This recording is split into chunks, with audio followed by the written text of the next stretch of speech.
A weathered bulletin board stood beside the entrance of the park ranger station. It surfaced a patchwork of desperate pleas. Faded photographs of missing hikers, their smiles frozen in time, stared out with unknowing eyes. Each face carried the weight of its own unanswered questions, a silent chorus of loss echoing in the mountain air. The newest poster was still crisp. Sarah's face, bright and vibrant, was marred by the bold, unforgiving word missing stamped across it. She was not the first, nor, chillingly, would she be the last. Some of the photos were so sun bleached, the faces were barely visible, hinting at a horrifying truth. People had been disappearing in these woods for years. The idyllic image of mountains and forests on the ranger station sign was a cruel mockery in the face of this stark reality. Yet, amidst the despair, there was a flicker of determination. Inside the station, a figure hunched over a thick file, a frown creasing their brow. It could be a weary park ranger, a concerned police officer, or perhaps a friend of the missing woman, their eyes burning with a resolve born from grief and a desperate hope for answers. The file trembled ever so slightly in the park ranger's calloused hands. Their name was etched into a worn nameplate, Ranger Ellis. Years spent patrolling these mountains had etched lines of worry into their face. Yet, in their eyes, beneath the exhaustion, was a spark of stubborn determination.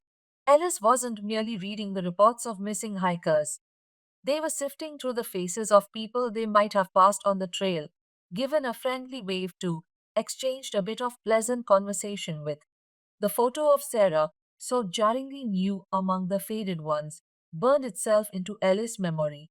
She was the daughter of an old friend, a vibrant young woman who'd set off with a smile and a backpack, only to vanish into the unforgiving wilderness. Damn it, Ellis muttered, slamming the file shut. The sound echoed too loudly in the small office. They'd seen this pattern before, vanishings explained away as accidents, bad luck, folks getting lost on the trails. But deep down, Alice couldn't shake the feeling that something more sinister lurked in these woods. Something that left no trace, not a shred of clothing, not a single broken branch to mark the struggle. Alice rose, the chair creaking under their weight. A glance at the clock told them it was too late to start a search on foot today. But waiting wasn't an option. Grabbing their keys, they strode out of the office, leaving the oppressive stillness and unanswered questions behind. The drive to the mountains was familiar, yet the twisting roads felt different under the fading evening light.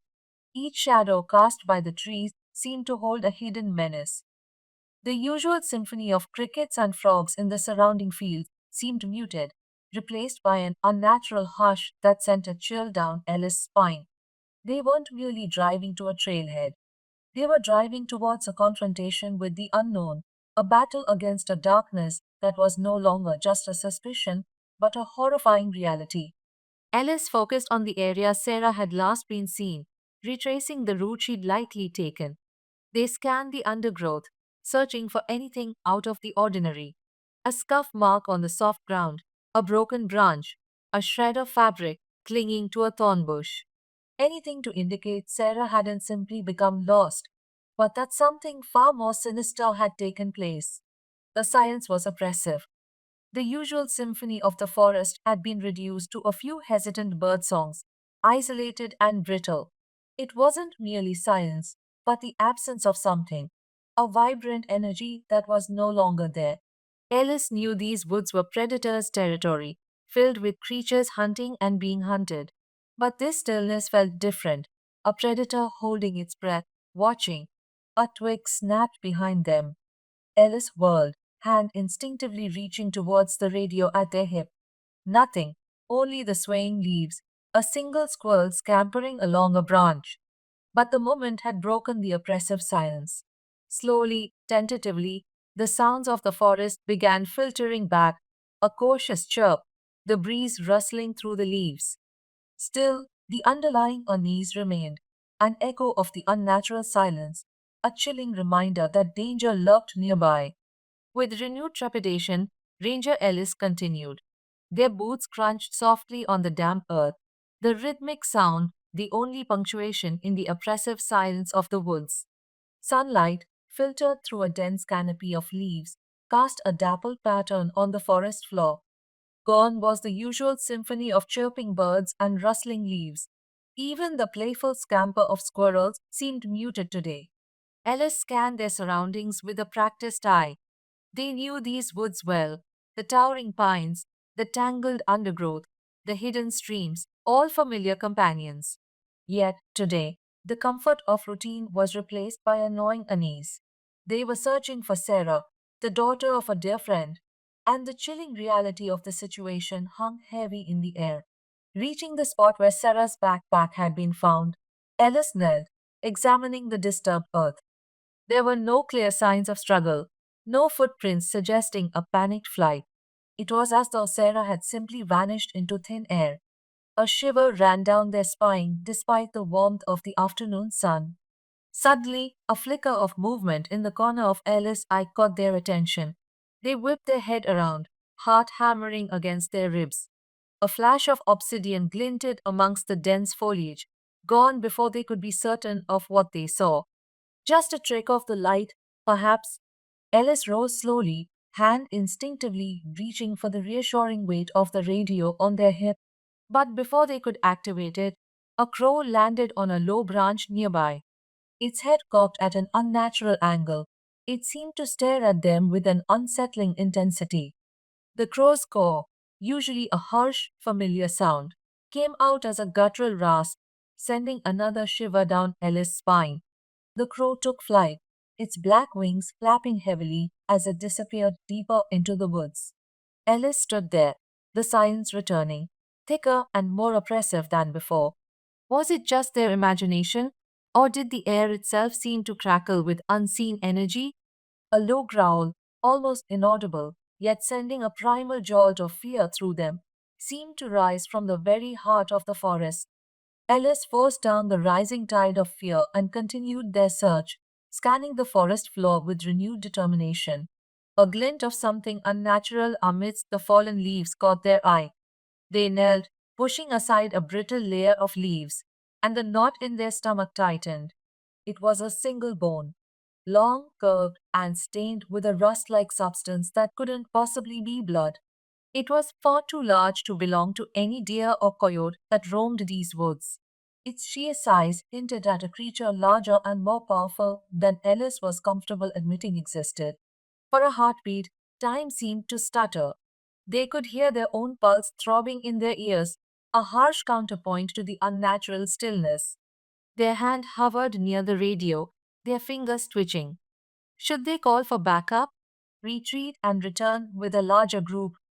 Yet, deep down, Alice knew this wasn't a scenario that could be contained with ordinary tactics. This was a darkness that required confrontation. Carefully, they picked up the bone. It was unnervingly lightweight, almost hollow, yet felt chillingly substantial in their grip. Was it a clue, a sinister trophy left behind? Or was it a warning, a chilling message meant to strike fear into the heart of anyone daring to investigate the disappearances? A rustle from behind made Ellis spin around. Nothing, only the swaying leaves, a single jay flitting through the branches. But the feeling of being watched intensified. The forest, no longer merely a place, seemed to have transformed into a sentient entity, a silent observer, patiently awaiting the next move in a deadly game. The oppressive silence of the woods gave way to a soft, rustling sound that seemed unnaturally close. Ellis froze, every muscle in their body tensing. Was it the wind? An animal carelessly brushing against the foliage? Something about the sound felt wrong, intentional. They slowly turned their head, scanning the dense undergrowth.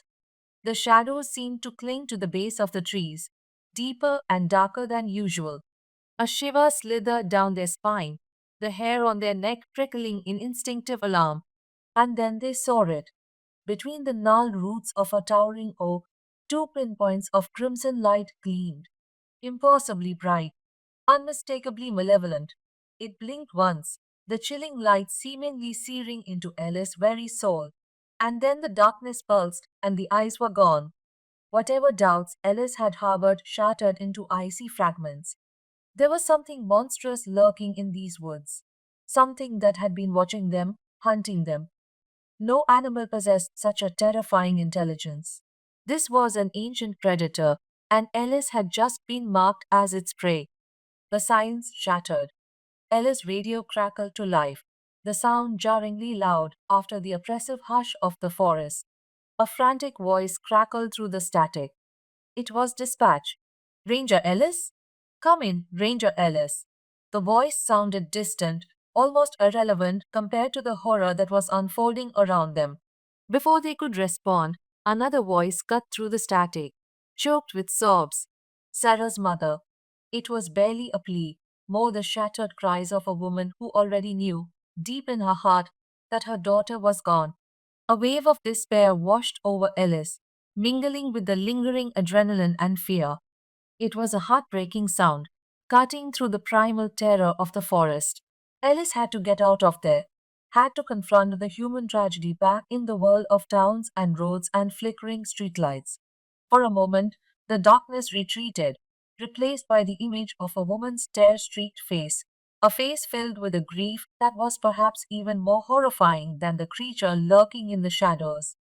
On my way, Ellis managed to croak into the radio, their voice raw. The forest seemed to hold its breath as they turned and stumbled back towards the trail, leaving the monstrous presence behind, or at least trying to. They couldn't shake the feeling that those crimson eyes, filled with hunger and a terrible cunning, were still boring into their back